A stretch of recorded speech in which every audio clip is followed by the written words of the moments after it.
Universal law of gravitation. When objects are released near the surface of the earth, they always fall down to the ground. That is, the earth attracts objects towards itself.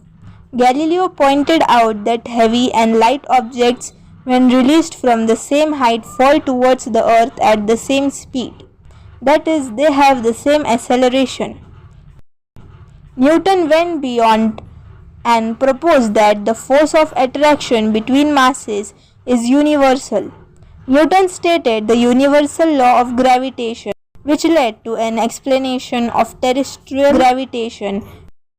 It also explains that Kepler's laws provides the reason behind the observed motion of planets around the sun. In 1665, Newton studied the motion of moon around the earth. It was known that the moon completes one revolution about the earth in 27.3 days. The distance from the earth to the moon is 3.85 into 10 raised to 5 kilometers. The motion of the moon is in almost a circular orbit around the earth with constant angular speed omega. As it is a circular motion, the moon must be constantly acted upon by a force directed towards the earth, which is at the center of the circle. This force is the centripetal force and is given by F is equals to mr omega square, where m is the mass of the moon and r is the distance between the centers of the moon and the earth. Also, we have F is equals to ma from Newton's laws of motion. Therefore, ma is equals to mr omega square. Therefore, a is equals to r omega square.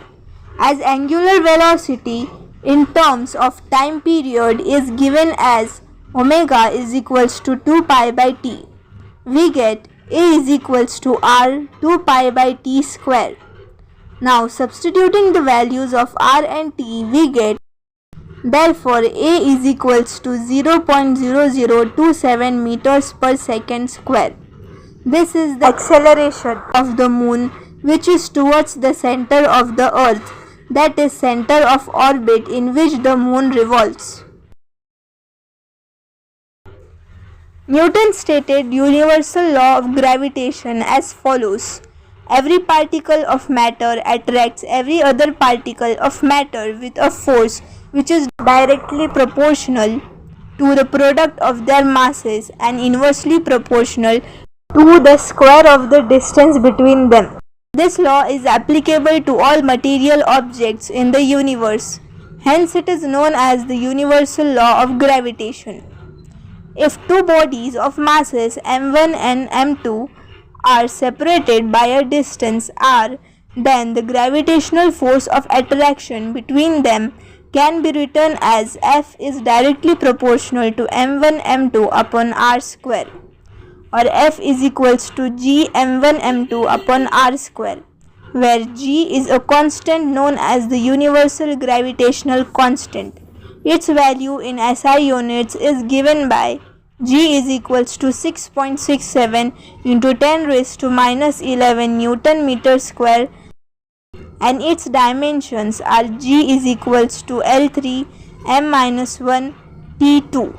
The gravitational force is an attractive force and it acts along the line joining the two bodies. The forces exerted by the two bodies on each other have same magnitude but have opposite directions. They form an action-reaction pair.